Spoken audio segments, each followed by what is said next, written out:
నెహ్రూ నగర్ ఇంకో ఏరియా ఒకటి మిస్ అయింది. బ్రాడీపేటలో 6 కేసెస్ ఉన్నాయి. లేదు 6 కేసులు ఉన్నాయి. బ్రాడీపేట ఎక్కువ ఉంది. అంబేద్కర్ కాలనీ ఒకటే కేసు.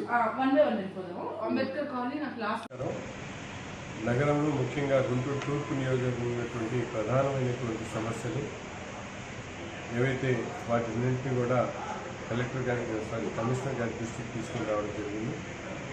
ముఖ్యంగా బసవ తారక్ నగర్, అలాగే గట్టిపాడు, గణేష్ నగర్, మధ్యరాల కాలనీ ప్రాంతంలో డ్రైన్స్ లేకపోవడంతో మురికి నీరంతా కూడా ఆ ప్రాంతంలో వర్షాల కారణంగా పూర్తిగా ఇళ్లను మునిగేటటువంటి పరిస్థితులు ఉన్నాయి. కాబట్టి వెంటనే ఒక కచ్చా డ్రైన్ ప్లాన్ చేసి ఆ నీళ్లను బయటికి పంపించేటువంటి కార్యక్రమాన్ని చేయమని చెప్పి కోరడం జరిగింది. దాంతోపాటు కొన్ని ఏరియాస్లో ఈరోజు వర్షాలు పడితే ప్రజలు ఇబ్బందులు పడేటువంటి ఏదైతే డిస్పోజల్ డ్రైన్ సంగడగుంట ప్రాంతంలో ఉందో ఆ డిస్పోజల్ డ్రైన్ ఎంక్రోచ్మెంట్ వల్ల ఆగిపోయినటువంటి పరిస్థితి. వెంటనే ఆ ఎంక్రోచ్మెంట్స్ కాకపోయినా కూడా అక్కడ వేరే ఆల్టర్నేట్ మార్గం ద్వారా అక్కడ ఉన్నటువంటి మురికి నీరుని బయటకు పంపించేటువంటి కార్యక్రమం చేయమని అనేక సమస్యలు ఈరోజు నగరంలో ఉన్నటువంటి ప్రధానమైనటువంటి సమస్యలు అన్నీ కూడా కమిషనర్ గారి దృష్టికి తీసుకొని రావడం జరిగింది.